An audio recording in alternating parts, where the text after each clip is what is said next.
स्त्री रक्षा प्रसंग में देव शर्मा तथा विपुल की कथा।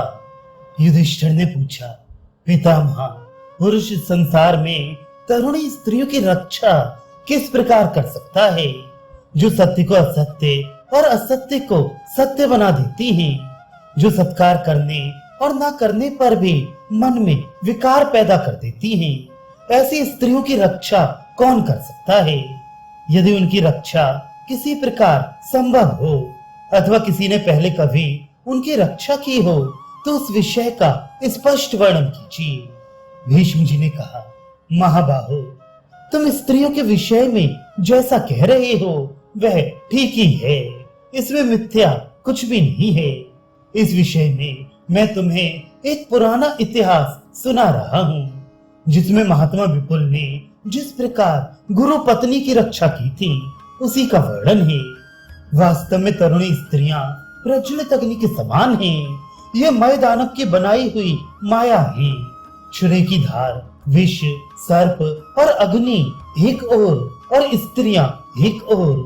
प्राचीन काल की बात है, देव शर्मा नाम से प्रसिद्ध एक महान सौभाग्यशाली ऋषि थे। उनके रुचि नाम की एक स्त्री थी जो इस पृथ्वी पर अद्वितीय सुंदरी थी। उसका रूप देखकर देवता, दानव और गंधर्व भी मतवाले हो जाते थे। इंद्र तो उस पर विशेष रूप से आसक्त थे। महामुनि देव शर्मा स्त्रियों के चरित्र से भली भांति परिचित थे और यह भी जानते थे कि इंद्र बड़ा ही पर स्त्री लंपट है, इसलिए वे अपनी स्त्री की यत्न पूर्वक रक्षा करते थे। एक बार उनके मन में यज्ञ करने का विचार हुआ। उस समय वे सोचने लगे, यदि मैं यज्ञ में लग जाऊं तो मेरी स्त्री की रक्षा कैसे होगी। फिर मन ही मन उसकी रक्षा का उपाय निश्चित कर उन महातपस्वी ने अपने प्रिय शिष्य विपुल को, जो भृगु गोत्र में उत्पन्न हुआ था, बुलाया और उससे इस प्रकार कहा, बेटा, मैं यज्ञ करने जाऊंगा, तुम मेरी स्त्री रुचि की बलपूर्वक रक्षा करना, क्योंकि देवराज इंद्र सदा इसे प्राप्त करने की घात में लगा रहता है। उसकी ओर से तुम्हें सदा सावधान रहना चाहिए, क्योंकि वह नाना प्रकार के रूप धारण करता है। विपुल बड़े ही जितेंद्रिय और उग्र तपस्वी थे। अग्नि और सूर्य के समान उनकी कांति थी तथा वे धर्म के ज्ञाता और सत्यवादी थे। गुरु की आज्ञा सुनकर उन्होंने उत्तर दिया, बहुत अच्छा, मैं ऐसा ही करूंगा। फिर जब गुरु जी चलने को उद्यत हुए तो विपुल ने पूछा, मुनि, जब इंद्र आता है तो कौन कौन से रूप धारण करता है, उसका शरीर और तेज कैसा है, यह मुझे बताने की कृपा कीजिए। देव शर्मा ने कहा, बेटा, इंद्र बड़ा मायावी है। वह बारंबार बहुत से रूप बदलता रहता है।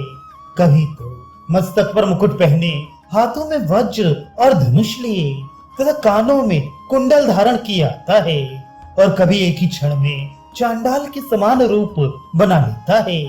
कभी हृष्ट पुष्ट और बड़ा शरीर धारण करता है तथा कभी चिथड़े पहने दीन दुर्बल देह में दिखाई देता है। अपने शरीर का रंग भी कभी गोरा, कभी सांवला और कभी काला बना लेता है। एक ही क्षण में कुरूप हो जाता है और एक ही क्षण में रूपवान। कभी बूढ़ा बन जाता है, कभी जवान। वे तोते, कौवे, हंस, कोयल, सिंह, व्याघ्र, हाथी, देवता और दैत्य सभी के रूप धारण करता है। मक्खी और मच्छर तक का रूप धारण करने में नहीं चूकता। कोई भी उसे पकड़ नहीं सकता। औरों की तो बात ही क्या, जिन्होंने इस संसार को बनाया है, वे विधाता भी उसे अपने काबू में नहीं कर सकते। अंतर्धान हुआ इंद्र केवल ज्ञान दृष्टि से दिखाई देता है। इस प्रकार वह बहुत से रूप धारण किया करता है। इसलिए तुम यत्न पूर्वक मेरी स्त्री रुचि की रक्षा करना, जिससे यज्ञ में रखे हुए भविष्य को चाटने की इच्छा वाले कुत्ते की भांति दुरात्मा इंद्र इसका स्पर्श न करने पाए।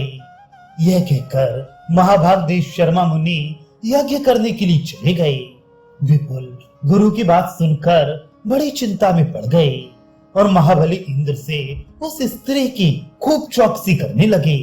उन्होंने मन ही मन सोचा, मैं गुरु पत्नी की रक्षा के लिए क्या उपाय करूं? इंद्र मायावी होने के साथ ही बड़ा दुर्धर्ष और पराक्रमी है। आश्रम या कुटी के दरवाजों को बंद कर देने मात्र से उसका आना नहीं रोका जा सकता, क्योंकि वह कई तरह के रूप धारण करता है। संभव है वायु का रूप धारण करके कुटी में घुस जाए और गुरु पत्नी को दूषित कर डाले। अतः मैं रुचि के शरीर में प्रवेश करके रहूंगा। पुरुषार्थ से इसकी रक्षा नहीं की जा सकती, क्योंकि इंद्र बहुरूपिया है। योग बल के द्वारा ही मैं रुचि की उससे रक्षा करूंगा। अपने सूक्ष्म अवयवों से मैं इसके प्रत्येक अवयवों में प्रवेश करूंगा। यदि ऐसा कर सका तो ये मेरे द्वारा एक आश्चर्यजनक कार्य होगा।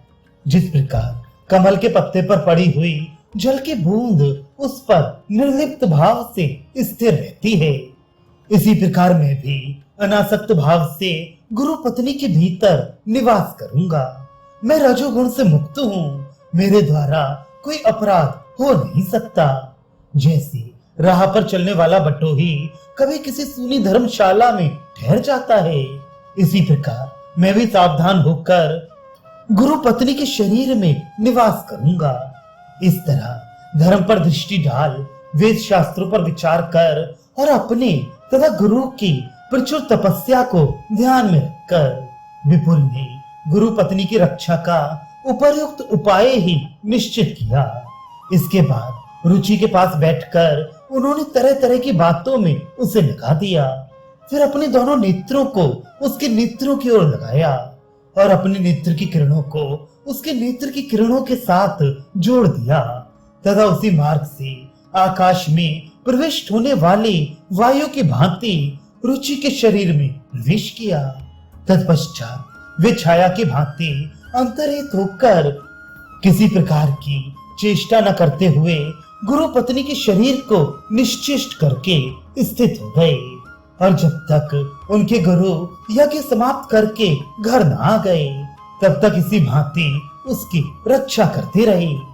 तदनंतर इसी बीच में एक दिन दिव्य रूपधारी इंद्र ये सोचकर कि यही रुचि को प्राप्त करने का ठीक अवसर है वहां आया और अत्यंत सुंदर लुभावना रूप धारण कर आश्रम में घुस गया।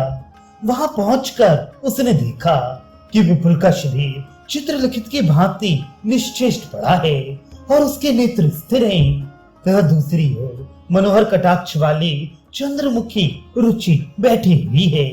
रुचि ने भी जो इंद्र को उपस्थित देखा तो सहसा उठने का विचार किया। उनका सुंदर रूप देखकर उसे बड़ा आश्चर्य हुआ, मानो अब वह पूछना ही चाहती थी कि तुम कौन हो। विपुल ने उसकी उठने की इच्छा देख योग बल से उसको बेकाबू कर दिया, जिससे वह हिलडुल न सकी। तब देवराज ने बड़ी मधुर वाणी में उससे कहा, सुंदरी, मैं देवताओं का राजा इंद्र हूँ और तुम्हारे ही लिए यहाँ तक आया हूँ। तुम्हारा स्मरण करने से कामधेनु मुझे बड़ा कष्ट दे रहा है, इसी से तुम्हारे निकट उपस्थित हूँ। अब देर न करो, समय बीता जा रहा है। इंद्र की यह बात गुरु पत्नी के शरीर में बैठे हुए विपुल ने भी सुनी और उन्होंने इंद्र को भी देख लिया, किंतु उनके द्वारा स्तंभित होने के कारण रुचि इंद्र को कोई उत्तर न दे सकी। गुरु पत्नी का आकार देखकर विपुल उसका मनोभाव ताड़ गए थे, इसलिए उन्होंने योग द्वारा बलपूर्वक उसे नियंत्रण में रखा और योग संबंधी बंधनों से उसके समस्त इंद्रियों को बांध दिया। योग बल से मोहित रुचि को निर्विकार देखकर इंद्र को बड़ी लज्जा हुई। उन्होंने फिर कहा, सुंदरी, आओ आओ। यह सुनकर वह उन्हें कुछ अनुकूल उत्तर देना ही चाहती थी कि विपुल ने उसकी वाणी में उलटफेर कर दिया। उसके मुंह से सहसा निकल पड़ा, अरे तुम्हारे यहाँ आने का क्या प्रयोजन है? परवश होने के कारण यह उदासीनता पूर्ण वचन कहकर रुचि बहुत लज्जित हुई और वहां खड़े हुए इंद्र का मन भी उदास हो गया। उन्होंने रुचि के भाव परिवर्तन को लक्ष्य किया और दिव्य दृष्टि से जब उसकी ओर देखा तो उसके शरीर के भीतर बैठे हुए विपुल मुनि दिखाई पड़े। दर्पण में स्थित प्रतिबिंब की भांति रुचि के देह में रहकर घोर तपस्या में संलग्न हुए मुनि को देखकर इंद्र कांप उठे। श्राप के डर से उनका सारा बदन थर्रा उठा। तब महातपस्वी विपुल भी गुरु पत्नी का शरीर त्याग कर अपने शरीर में आ गए और भयभीत इंद्र से बोले, पापी पुरंदर, तेरी बुद्धि बड़ी खोटी है। तू सदा इंद्रियों के अधीन रहता है। अब देवता और मनुष्य अधिक काल तक तेरी पूजा नहीं करेंगे। इंद्र, क्या तू उस दिन की बात भूल गया जब गौतम ने तेरे संपूर्ण शरीर में भग का चिन्ह बनाकर तुझे जीवित छोड़ा था? क्या तेरे मन में उस घटना की याद अब नहीं रही? मैं जानता हूँ तू मूर्ख है, तेरा मन वश में नहीं है और तू महाचंचल है। पापी, दूर हो यहाँ से। जैसे आया है वैसे ही लौट जा। मैं इस स्त्री की रक्षा कर रहा हूँ। मुझे तेरे ऊपर दया आती है, इसलिए अपने तेज से तुझे भस्म करना नहीं चाहता। किंतु मेरे बुद्धिमान गुरु बड़े भयंकर हैं। यदि वे तुझे देख पाएंगे तो क्रोध से उद्दीप्त हुए नेत्रों द्वारा अभी भस्म कर डालेंगे। आज से कभी ऐसा काम ना करना, अन्यथा कहीं ऐसा ना हो कि तुझे ब्रह्म बल से पीड़ित होकर पुत्र और मंत्रियों सहित नष्ट होना पड़े। यदि तू अपने को अमर मानकर ऐसे कामों में हाथ डालता है तो मैं तुझे सावधान किए देता हूँ। यूं किसी का अपमान न किया कर। तपस्या से कोई भी कार्य असाध्य नहीं है। तपस्वी अमरों को भी मार सकता है। भीष्म जी कहते हैं, महात्मा विपुल की ये बातें सुनकर इंद्र बहुत लज्जित हुए और कुछ उत्तर न देकर चुपचाप अंतर्धान हो गए। अभी उनके गए एक ही मुहूर्त बीतने पाया था कि महातपस्वी देव शर्मा इच्छानुसार यज्ञ पूर्ण करके अपने आश्रम पर लौट आए। गुरु के आने पर उनका प्रिय कार्य करने वाले विपुल ने उनके चरणों में प्रणाम किया और अपने द्वारा सुरक्षित उन सती साध्वी भार्या रुचि को उन्हें सौंप दिया।